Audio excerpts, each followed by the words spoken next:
So Nat and I are out doing a little nature walk this morning and trying to identify some different bushes and berries we have around.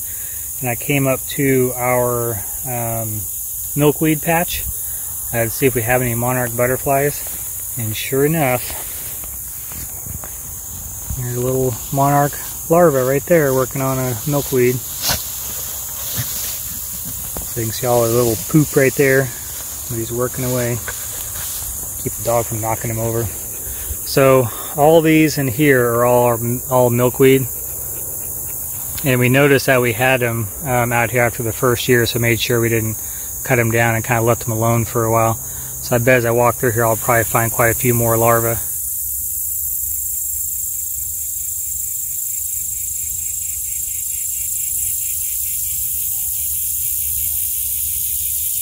What are we doing? Oh, what?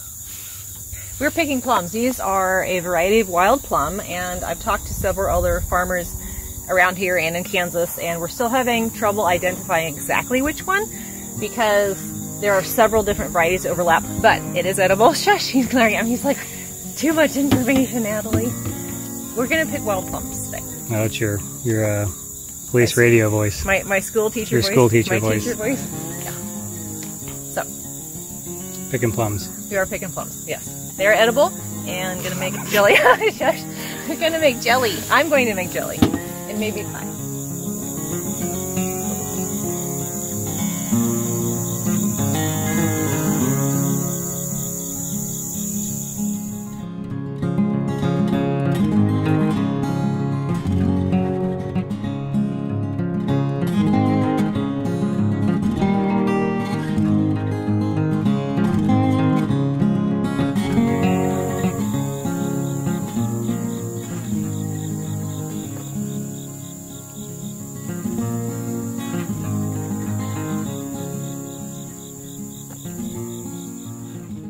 Finished picking the plums. We got about 5 quarts out of that, so I'm going to go ahead and do this first step in jam and jelly making so I can get the juices out, soften them up, smash them down.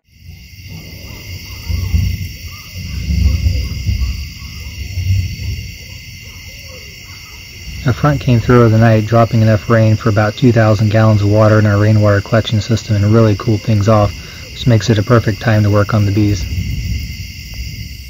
So this is the hive that I'm pretty sure has died on me, and it's my fault. You know, I let them swarm. I didn't come back and monitor them.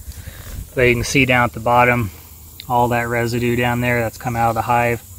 I'm pretty sure this was a very strong hive. I know it was packed full of honey. So I'm pretty sure that robber bees, which is basically the neighbor bees, came over and took a lot of the honey, but I can almost guarantee this one's going to be just full of wax moths and all sorts of bad stuff. So I may just have to burn these boxes when they get this bad, but it's my fault for not checking on them because I probably could have saved some of the honey and then saved the frames and everything, but it's probably a lost cause now. Oh, this is really stuck.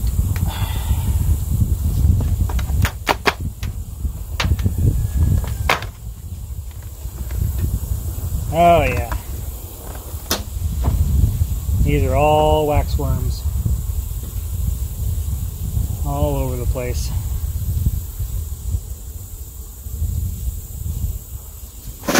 This is going to be an absolute disaster. Look how big these guys are. Now I don't even know if I want to open it. He's stinking and nasty. See all the roach poop right here.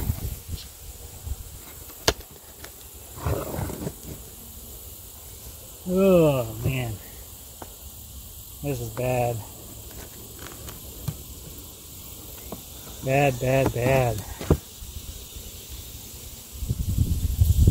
Look at that.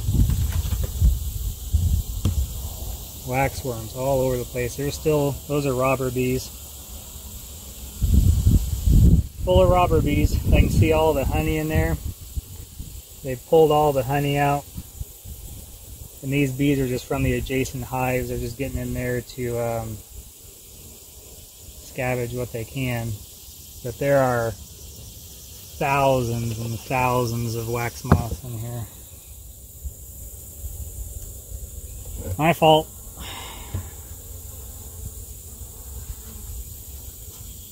My fault. So this hive is a total loss. I'd be lucky if I can even salvage any frames out of it. A lot of times you just burn it. It's so bad.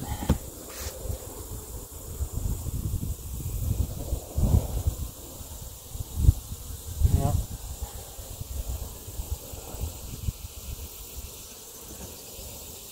Well, they've just devoured everything in there. These frames down here, there's not even much wax on. They're just completely devoured.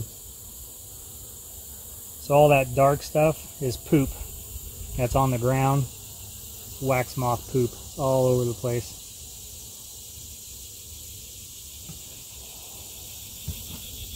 So this whole hive's got to go.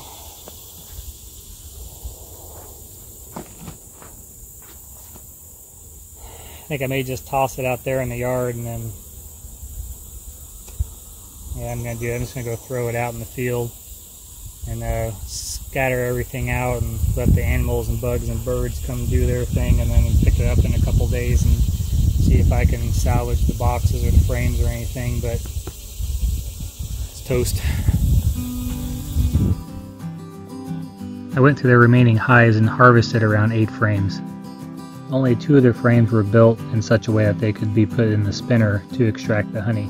Setting up and prepping the spinner and then cleaning afterwards really isn't worth only 2 frames. So instead I'm scraping off all the wax, honey and all, then I'll clean the frames up and put them back in the hives to be cleaned by the bees. Then I'll manually squeeze the honey out of the wax that I've collected. Okay, after spending several hours going through and basically balling up the wax to get all the honey out of it, it's very hard on your hands, by the way. We're into the point now where we're straining it.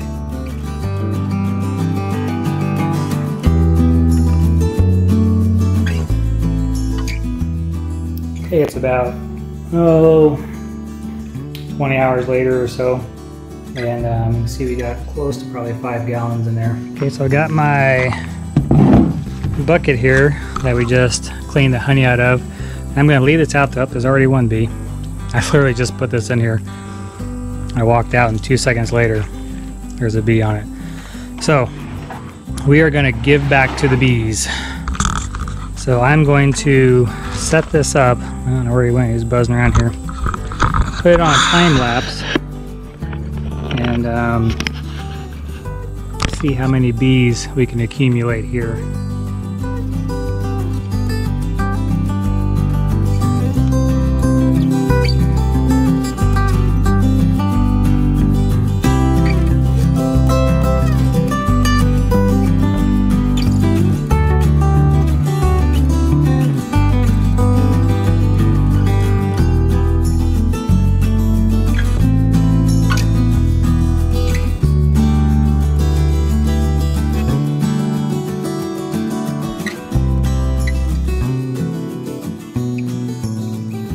Okay, so the sun's gone down. Still a few bees in there, but there is no more honey. 100% gone. There's some wax in there, but that is it. Some propolis probably. But these bees have cleaned up. Tim finished harvesting the honey and everything from the hives a few days ago, and I'm going to go ahead and do the first step in rendering the wax. I'm not going to go through the whole process, but I wanted to show you kind of the differences between the wax depending on the color of what they harvested and what time of year it is. So you can see this, the wax up here, this is something I had done, I think maybe this was last year, but you see how golden it is. And this one is almost kind of a gray and a green, and then this one is a really light golden color. So these are done.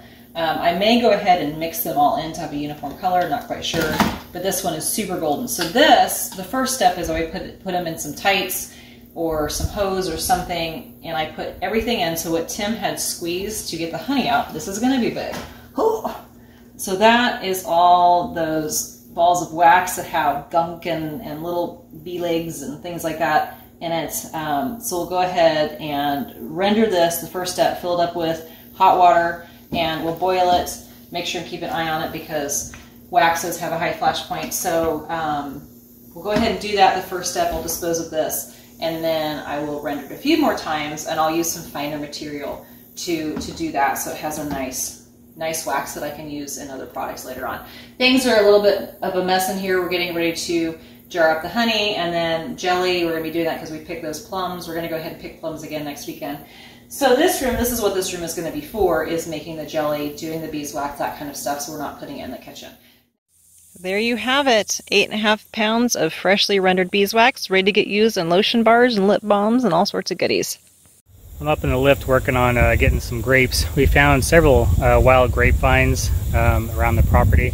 This one's the easiest to get to because it's right off the road that leads up to the house. But I am as far up as the lift will take me right now. So I'm probably 40 some feet up in the air. Here's my bucket, about 3/4 full. So another 10 minutes or so and I'll have it filled up all the way, and I can still come back and get more. But it takes a lot of effort to get these grapes all squeezed out, or just to get them off of the stems is actually pretty tough. So I got out my book that my mom had given me, and we are 99% sure that it is a gray bark grapevine. And if you can see here, cut open one of the grapes. They're little bitty, about the size of a pea, and they have these seeds, and the seeds are huge, little kind of pear-shaped seeds.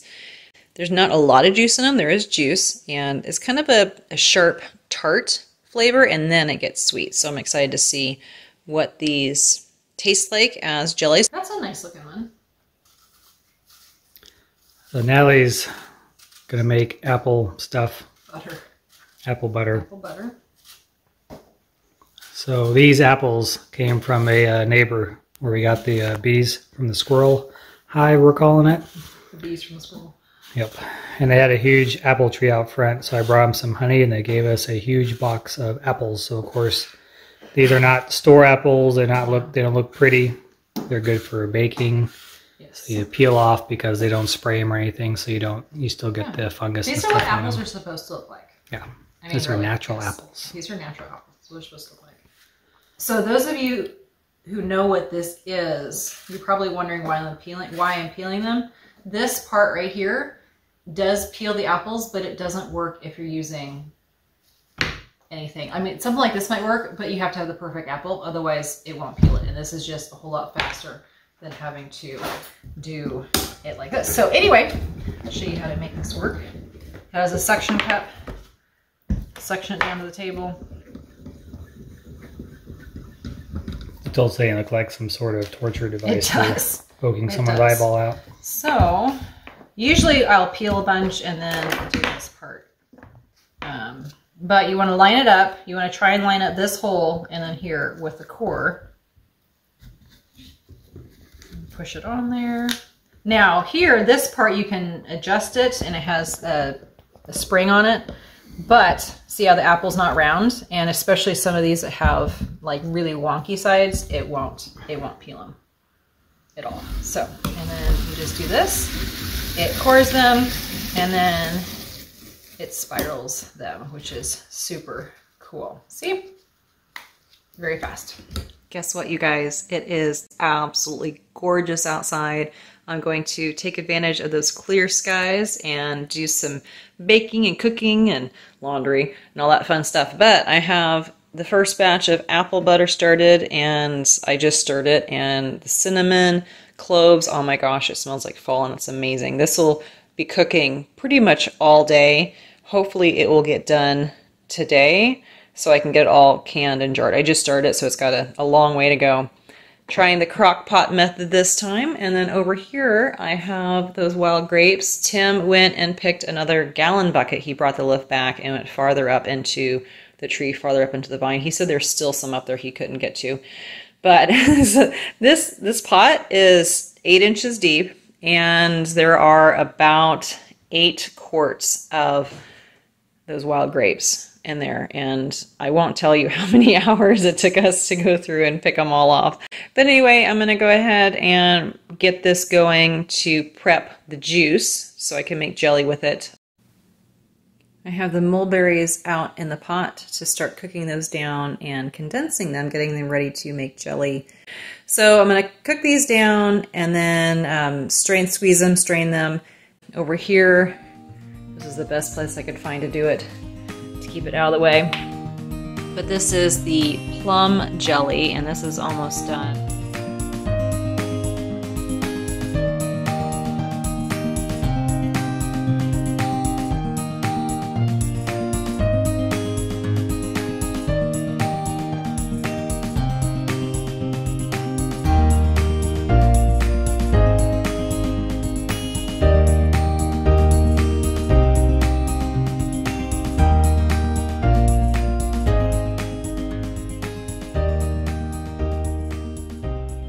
You do. This is why I don't do jelly on gas. I made a mess. That's what I did. Hey, the smoke alarms work. Yeah, I know. It boiled over because I went in and I was washing something and yeah. The apple butter is done. It is about 8:30 at night, so this has been going for about 13 hours. It did take longer than I had thought. However, this is a double batch. Now it's an hour and a half past sunset. So we're running on battery power now. I've got the water bath canner going and I need to jar this up.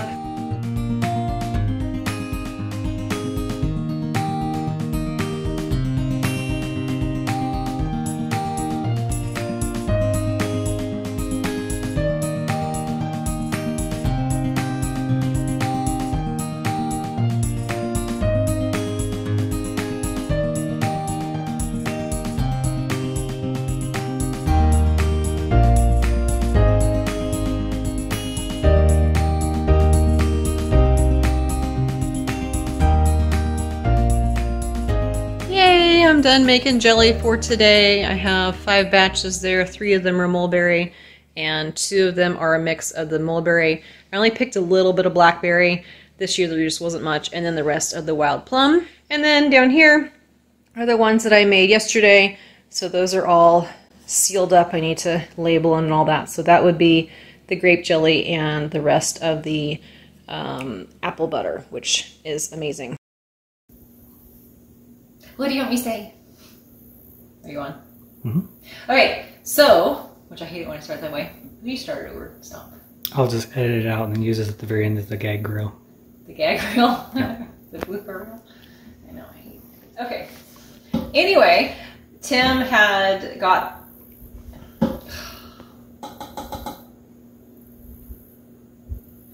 Start it over. Please. Okay, ready? No, I don't know what to say. Okay, go ahead, start. Okay. I'm gonna look this up here in a second. Tim finished harvesting the honey from the hives, and this is kind of why this area is a disarray, because we're getting out the jelly in the jars and everything we need, as well as the equipment. Oh my gosh, Trevor. Sort of